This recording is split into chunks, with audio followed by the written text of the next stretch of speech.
Shalom, shalom, chère famille, j'espère que vous allez bien. Que la grâce de Dieu et la faveur de Dieu soient avec vous. Alors, le thème qui nous réunit ce soir, c'est manifester la puissance de Christ. Alors, nous allons prier le Seigneur. Père, nous te rendons la gloire, nous te disons merci pour ce thème. Si tu veux que nous revenons sur le fait que nous devons manifester ta puissance, c'est que c'est le temps et que tu veux que nous dominions sur les circonstances, les situations qui semblent prendre le dessus sur nos vies. Que toute la gloire te revienne. Fais tomber les écailles de nos yeux et donne de prendre conscience, Seigneur, de notre véritable identité, Seigneur Jésus, au nom de Jésus. Amen. Mais nous allons prendre comme verset d'ouverture Luc 9, verset 1. Je lis. Jésus ayant assemblé les 12 leur donna force et pouvoir sur tous les démons avec la puissance de guérir les maladies. Observez ce que dit la Bible dans le premier verset. Elle nous dit que le Seigneur Jésus a donné à ses disciples à la fois la puissance et l'autorité. Nous parlons souvent d'autorité, mais concentrons-nous un instant sur la puissance. La puissance, je donne la définition de la puissance. La puissance est la capacité dynamique et inhérente de provoquer des changements. C'est le genre de puissance qui s'auto-reproduit. Une puissance qui se manifeste par des résultats tangibles. Lorsque Jésus a parlé de ce pouvoir, il faisait référence à la capacité de créer un changement réel dans les situations. C'est-à-dire quoi? Face à une situation donnée, une difficulté, une maladie, la capacité de pouvoir changer cela positivement. Voilà, c'est de cette puissance-là que nous sommes en train de parler. Il nous a dit qu'il nous a donné la puissance et l'autorité sur tous les démons et la capacité de guérir les maladies. J'aimerais que tous ceux qui sont malades ou affligés comprennent cela. Si seulement ils comprenaient que la capacité divine est là, dans leur esprit, pour effectuer un changement dans leurs conditions. Le Seigneur Jésus a dit dans Acte 1, 8, « Mais vous recevrez une puissance, le Saint-Esprit se venant sur vous. » La puissance signifie ici la capacité dynamique d'effectuer des changements. La puissance qui fonctionne comme une dynamogène, la puissance avec laquelle vous pouvez créer ou recréer n'importe quoi. La puissance d'effectuer des changements. Mettez cette puissance à l'œuvre aujourd'hui. Ce n'est pas quelque chose qui va couler en vous depuis le ciel. Elle est déjà en vous et a la capacité de matérialiser le cancer même, les tumeurs, tout ce qu'on peut déclarer incurable. Cette puissance-là a la capacité de dématérialiser cela. C'est-à-dire qu'on dit dématérialiser, c'est-à-dire que là où on t'a déclaré un cancer, la puissance que Dieu a mis en toi depuis l'origine, depuis le début là, depuis ta création là, est capable, si tu prends conscience et que tu déclares, est capable de ôter, de détruire la force que la tumeur ou bien le cancer a sur ta vie, peu importe la maladie. Je prends les cas extrêmes pour que tu comprennes combien de fois tu as le pouvoir de changer les choses dans ta vie. Je veux parler de la pauvreté aussi. Tu as la puissance, tu as donné le pouvoir, l'autorité, de la puissance de pouvoir changer les choses en fait, en ta faveur. Donc je ne sais pas ce que tu es en train de vivre, je ne sais pas ce que tu es en train de traverser, mais je veux te dire que tu as reçu l'autorité, la puissance de changer ces choses-là en ta faveur. Donc nous, en tant qu'enfants de Dieu, en tant que serviteurs de Dieu, nous pouvons changer toute situation. Je dis bien toute, c'est pas un abus de langage. Je dis bien toute situation en notre faveur. On n'a pas besoin d'attendre que Dieu le fasse. On n'a pas besoin d'attendre qu'un pasteur le fasse. Mais nous-mêmes en tant qu'enfants de Dieu, même si tu es chrétien d'aujourd'hui, que tu réalises cela, que tu es conscient de cette puissance que Dieu a mis en toi, tu es capable de changer ta situation en un clin d'œil. C'est Jésus qui le dit dans sa parole. Et quand Jésus l'a dit, il n'a pas émis de réserve. Amen.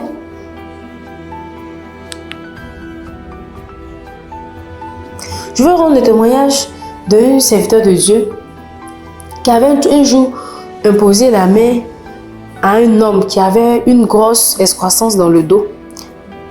C'est-à-dire, bon, un peu comme si les bosses là.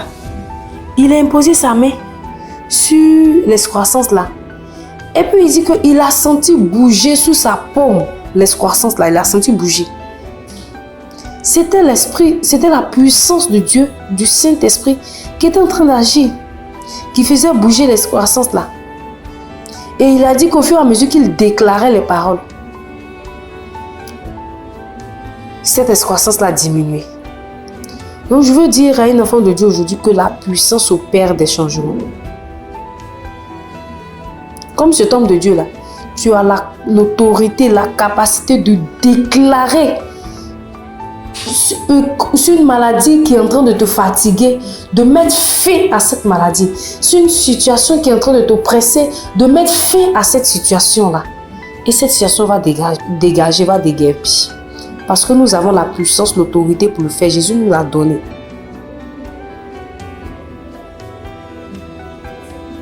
Cette puissance dynamique qui change la vie est à la disposition de tous ceux qui croient. Si tu veux l'expérimenter, il faut la mettre en œuvre dès aujourd'hui. Quand je dis qu'il faut la mettre en œuvre, ça veut dire qu'il faut commencer à l'expérimenter. Prends les petites choses et puis crois fermement dans ton cœur. Déclare ces paroles. Prends conscience de ton état d'enfant de Dieu qui a reçu le pouvoir et la puissance sur les démons, la puissance de guérir les malades. Et tu peux voir plus loin la puissance de changer, de transformer les choses en notre faveur. Bien aimé, il y a certains hommes de Dieu même là, je n'ai pas envie, je ne sais pas que je critique, mais je veux dire, tellement la parole de Dieu est vivante, il y en a là même, il l'utilise dans le faux. Parce qu'il sait qu'il a reçu l'autorité de changer les choses là. Il l'utilise en sa faveur, mais souvent à un but lucratif ou bien dans son intérêt. Il ne cherche pas l'intérêt de Dieu. Arrêtons de souffrir, arrêtons de nous morfondre, arrêtons de pleurer. Dieu ne va pas descendre pour faire ces choses en nous, ces choses-là pour nous. Parce qu'il a déjà mis ces choses-là en nous. Donc c'est à nous de prendre conscience de ce pouvoir qu'il nous a déjà donné là. L'utiliser en notre faveur. L'utiliser pour changer les situations, pour changer les donnes. Je prends un exemple. Nous avons ce projet-là qui est la chambre des métiers. C'est gigantesque pour un projet. Quand tu regardes ta poche, peut-être que tu penses que le président il a tellement d'argent qu'il a déjà un bon fonds en compte. Ou peut-être tu regardes quelqu'un à libre qui va peut-être donner l'argent. Mais je veux te dire que Dieu compte sur toi pour le faire. Dieu compte sur moi pour le faire. Oui, toi qui n'as pas compte en banque, toi qui n'as pas travaillé encore là, Dieu compte sur nous. Mais nous avons besoin de déclarer ces choses. Nous avons besoin de déclarer que ce sang voit le jour. Et le sang va voir le jour. Le problème, ce n'est pas nous qui allons le faire. Nous avons à prendre conscience que ça là, moi je peux prendre la décision, je peux déclarer et puis mon Dieu va amener ça à l'existence. Si nous sommes conscients de ces choses et que nous marchons selon ces choses, dans ces choses, nous n'allons même pas souffrir. Et quelquefois, Dieu nous regarde et puis il est étonné. Parce que quand il regarde les potentialités qu'il a mis en nous et puis on est en train de pleurer, c'est pourquoi moi je prie chaque fois que Dieu m'aide vraiment à réaliser mon identité dans lui. Qu'il m'aide à tous les niveaux. Nous sommes en train de parler de puissance aujourd'hui, mais il y a plusieurs d'autres domaines. Parce que si Dieu n'intervient pas, c'est parce que toi tu peux faire. C'est parce que je peux faire. C'est parce qu'il m'a donné l'autorité, il m'a donné la puissance pour le faire, qu'il ne le fait pas. Donc, quelque part, si tu vois qu'une situation est en train de traîner, il faut te demander, est-ce que moi, je n'ai pas les armes nécessaires pour pouvoir changer cette situation? Je veux te dire oui, tu as les armes nécessaires. Jésus a déjà tout accompli et il a mis tout en nous. C'est à nous de découvrir ces choses et de les manifester. Donc, nous devons manifester la puissance de Christ. Jésus-Christ a guéri les malades, nous devons guérir les malades. Il a ressuscité Lazare, ça veut dire que nous avons la puissance de ressusciter les morts. Parce qu'il a dit, tel qu'il est, tel nous sommes aussi dans ce monde. Jésus ne fait pas un abus de langage. Pour ceux qui l'expérimentent là, ceux qui croient là, ils l'expérimentent tous les jours. Donc, je veux inviter un enfant de Dieu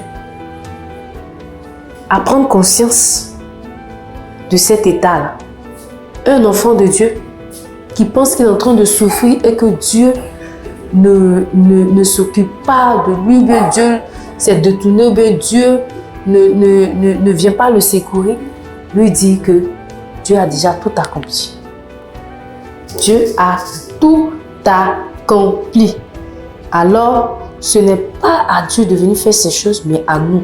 Prenons conscience, encore une fois, je le dis, de notre état et de qui nous sommes réellement, afin que nous puissions manifester la puissance de Christ. Aussi, pour terminer, je voudrais dire une chose. Jésus, ça c'est une conviction personnelle, Jésus a pu manifester cette puissance-là grâce à une grande puissance, qu'est l'amour. La Bible dit que,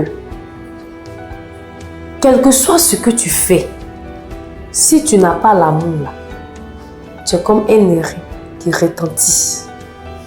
Donc la plus grande puissance que je veux dire, si vous me permettez, c'est l'amour. Qu'un enfant de Dieu doit manifester là, c'est l'amour d'abord. Avant d'aspirer, c'est-à-dire que quand tu as l'amour, qui pour moi je pense est la plus grande puissance, les autres puissances là en découlent. Quand tu as compassion des gens, quand tu as l'amour là, quand tu vois quelqu'un qui est en train de souffrir, c'est là que tu vas avoir l'engouement, la détermination, tu vas vouloir tellement le guérir, lui apporter une solution que tu vas manifester cette puissance qui est la guérison. Quand tu vas avoir quelqu'un qui est dans la faim, qui est dans la pauvreté, qui est dans le manque, tu auras la compassion pour lui, ou bien pour elle. Cette compassion-là va déclencher la foi pour pouvoir opérer le miracle pour son besoin. Donc c'est vrai, oui, nous avons la puissance en nous. Cette puissance, c'est l'amour. Et cet amour, nous l'avons étouffé par certaines situations de la vie. Je veux inviter un enfant de Dieu à revenir à Christ, à revenir à notre premier amour, d'abord pour notre Dieu, ensuite pour nos frères et sœurs. On ne pourra rien, en tout cas avec Jésus, sans amour. Sa parole le dit. Si nous n'avons pas l'amour là, tout ça là c'est vain. Ce sera peut-être pour notre propre intérêt, pour notre propre gloire. Mais le Seigneur n'en tirera aucune gloire. Mais que te sert-il de manifester une puissance dont le Seigneur n'est pas glorifié, puisque nous disons que nous faisons tout pour sa gloire. Et c'est ce qu'il veut. C'est en cela que nous sommes agréables à lui. Bien-aimés, je vais inviter chacun de nous, à manifester cette grande puissance-là. Cette grande puissance en Jésus-Christ qui est l'amour. Je veux bien insister là-dessus, l'amour. Quelle est ta motivation quand tu fais les choses? Quand tu opères un miracle, pour toi à qui Dieu a fait la grâce d'opérer un miracle. Quand tu opères un miracle, quelle est ta véritable motivation? Ce miracle-là, et tu le fais pour qu'on sache que tu l'as fait, ou bien tu le fais pour que Christ soit glorifié. Si tu aimes Christ, si tu manifestes cette puissance qui est l'amour pour Christ, tu voudras faire tout pour Christ, pour que Christ soit vu et non pas toi. Si tu as cette grande puissance qui est l'amour, quand tu vas voir ton frère dans le besoin, tu ne vas pas le juger, tu ne vas pas l'indexer, mais tu vas réfléchir à comment tu peux l'aider. Et c'est en pensant à comment tu peux venir l'aider que cette puissance-là va se déployer en toi. Et tu verras la manifestation de cette puissance, je veux dire. Quand tu verras ton frère qui est tombé dans le péché, cette grande puissance qui est l'amour va t'éviter de le juger. Parce que ton frère a besoin d'aide en fait. Il est tombé, il est faible. La Bible dit que nous qui sommes forts, nous devons aider ceux qui sont faibles. Et le Seigneur Jésus même a dit à Pierre, il a dit quand tu seras fort, affermis tes frères dans la foi. Donc pour nous dire que notre motivation quelquefois montre vraiment que nous n'avons pas cette grande puissance-là qui est l'amour. Franchement, l'amour peut tout.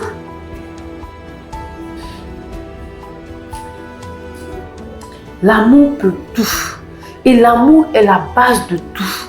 L'amour, c'est la puissance qui supporte, qui soutient, si vous voulez dire, ou bien la base même de toutes les autres puissances.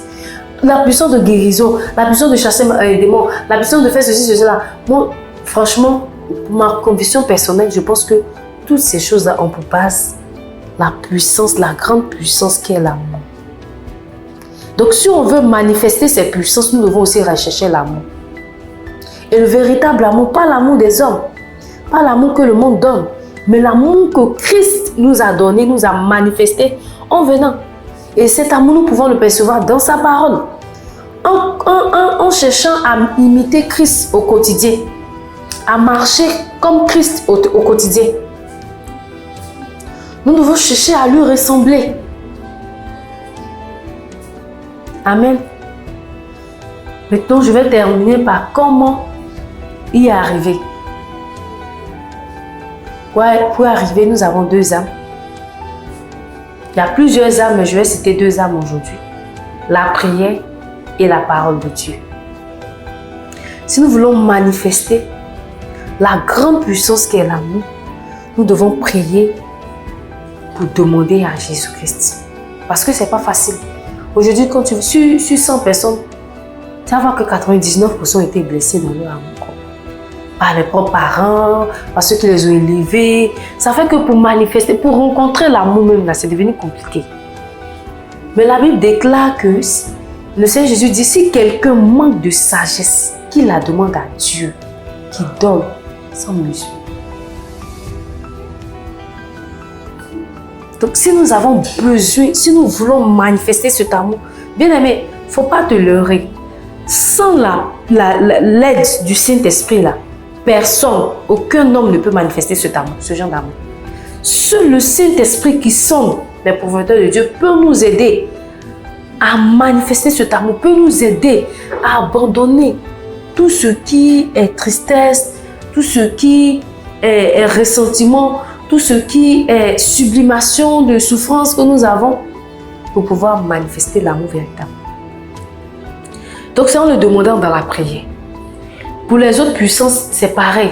La puissance de guérir, la puissance de changer les choses, la puissance de transformer, la puissance de tout ce que tu veux. Tout ce que tu veux, Dieu t'a déjà donné la puissance de ça. Mais Dieu est pointu sur la motivation. Donc, nous devons demander à Dieu dans la prière de nous aider à manifester sa puissance. Il a dit tel qu'il est, tel aussi nous sommes dans ce monde. La deuxième arme, c'est la parole de Dieu. Nous devons lire et méditer la parole de Dieu. Parce que notre modèle, là, c'est la parole de Dieu, c'est Christ. Et comment connaître Christ? C'est dans la parole de Dieu qu'on peut voir la vie de Christ. Et aussi dans la prière, dans notre intimité avec Christ. Parce que la parole de Dieu ne dit pas tout. Mais il y a des choses qu'on appelle le réma, que le Saint-Esprit va te révéler en fonction de la dimension de ton intimité avec lui. Il va te donner de comprendre que par exemple,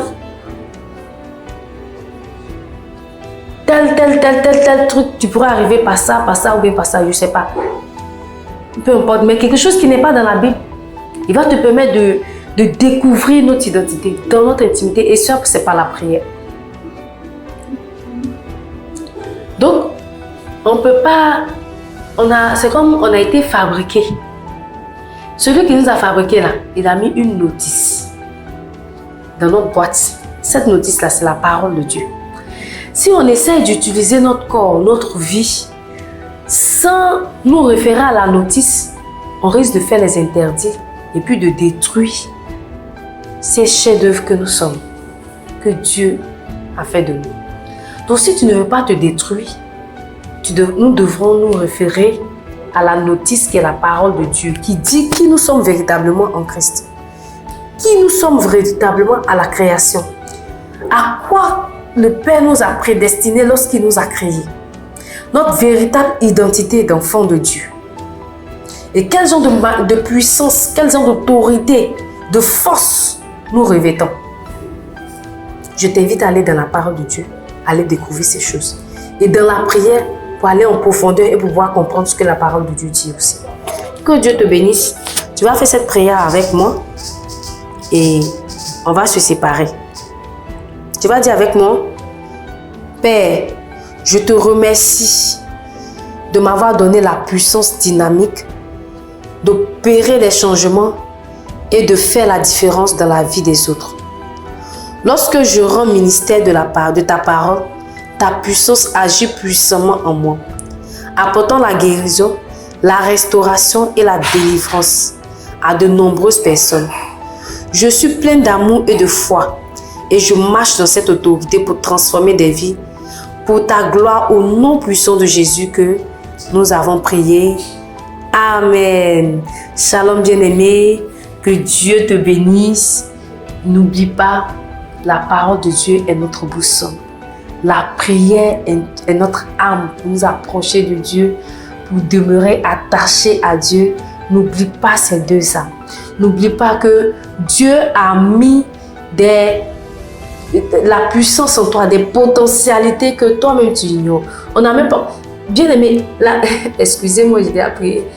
Mais la science même dit que l'homme là, mon frère médecin, c'est lui qui le disait, l'homme n'utilise que 10% de ses capacités naturelles.